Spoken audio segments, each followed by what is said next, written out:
एक बार सत्यजित ने भगवान सूर्य की उपासना करके उनसे स्वयंतक नामक मणि प्राप्त की थी। उस मणि का प्रकाश भगवान सूर्य के ही समान था।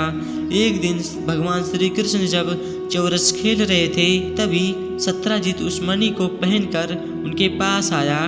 दूर से उसे आते देख यादवों ने कहा, हे कृष्ण, आपके दर्शनों के लिए साक्षात भगवान सूर्य या अग्निदेव चले आ रहे हैं। भगवान कृष्ण हंसकर बोले, हे यादवों, ये सत्यजित है। उसने भगवान सूर्य से प्राप्त स्वयंतक नामक मणि पहन रखी है, इसलिए वो तेजोमय हो रहा है। उसी समय सत्यजित वहाँ पहुँच जाता है।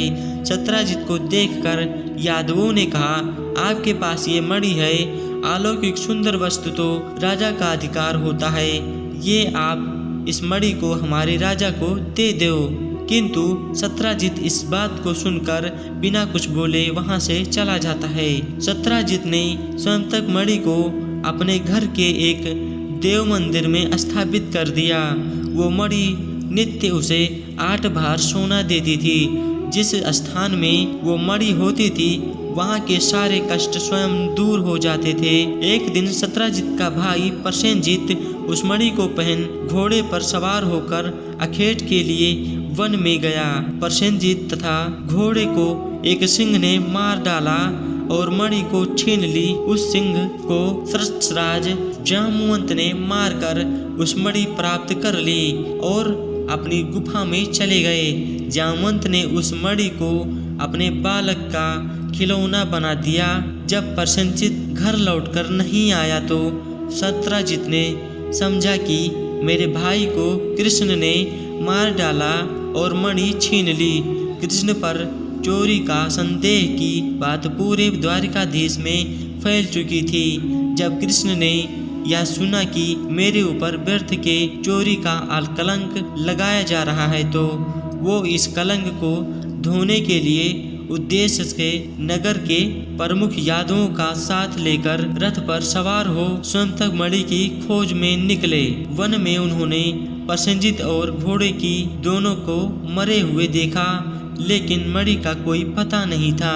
वहां पर सिंह के पैरों के निशान थे। वो सिंह को पदचिन्हों के सहारे आगे बढ़े तो उन्हें सिंह भी मरा हुआ मिला और वहां भी रींह के पैरों के निशान मिले जो एक गुफा में गए थे।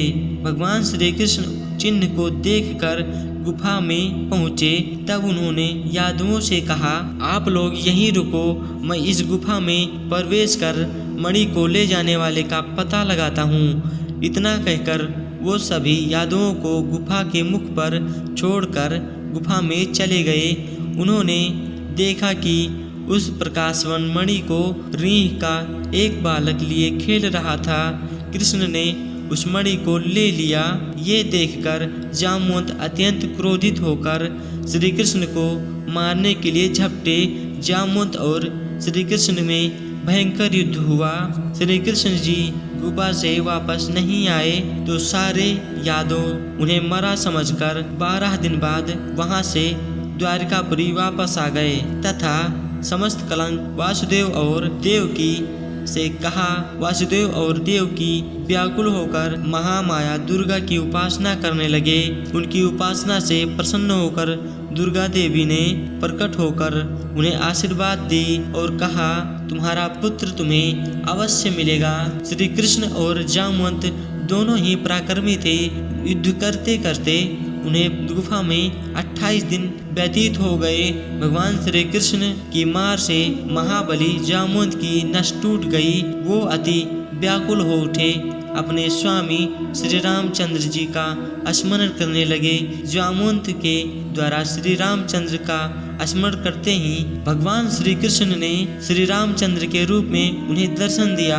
जामवंत उनके चरणों में गिर गए और उन्होंने बोला, हे भगवान, अब मैंने जाना कि आपने यदुवंश में अवतार क्यों लिया है। श्री कृष्ण ने कहा, हे जामवंत, तुमने मेरे राम अवतार में रावण का वध हो जाने के बाद मुझसे युद्ध करने की इच्छा व्यक्त की थी और मैंने उसने तुमसे कहा था कि तुम्हारा इच्छा अपने अगले अवतार में अवश्य पूरी करूंगा। अपना वचन सिद्ध करने के लिए ही तुमसे युद्ध किया। जामवंत ने भगवान श्री कृष्ण की अनेक प्रकार से स्तुति की और अपनी कन्या जामवंती का विवाह उनसे कर दिया। श्री कृष्ण जामवंत को साथ लेकर द्वारकापुरी पहुँचे। उनके वापस आने पर द्वारकाधीश में चारों ओर प्रसन्नता व्यक्त हो गई। श्री कृष्ण ने सत्राजित को बुलवाकर उसकी मणि वापस कर दी। सत्राजित अपनी द्वारा भगवान श्री कृष्ण पर झूठे कलंक के कारण अति लज्जित हुआ और पश्चाताप करने लगा। प्रायश्चित के रूप में उसने अपनी कन्या सत्यभामा का विवाह भगवान श्री कृष्ण के साथ कर दिया और वह मणि भी उन्हें दहेज में दे दिया। किंतु शरणागत श्री कृष्ण उस मणि को स्वीकार न करके पुनः सत्राजित को वापस कर दिए।